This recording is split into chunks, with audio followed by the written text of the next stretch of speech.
sa isang viral na post mula sa isang kilalang Japanese boxing insider sa X.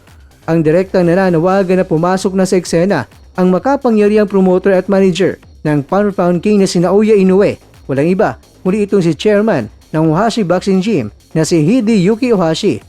Iyukod ninyo ang inyong mga ulo kay Chairman Ohashi at pakiusapan siya na bilhin na ang event rights sa ads na nagtrend na post ng isang Japanese fan. At ayon sa mga pagsusuri, kung makikialam si Chairman Ohashi at ang Ohashi Promotions, malaki ang tsansa na maisalba ang mga nakansilang laban at mabigyan ng mas malaking exposure ang mga boksingero sa ilalim ng mas matatag na pondo at promosyon.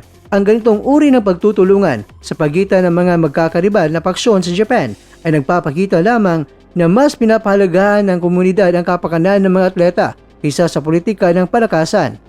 Pero alam niyo ba mga kwento, may isang malaking plot twist ang naganap sa Japanese broadcasting scene patapos magdesisyon ng dambuhalang streaming platform na ABEMA na i-broadcast ng live ang kontrobersyal na June 6 Aichi Tournament, kahit pa nauna nitong sinabi na wala silang plano para rito.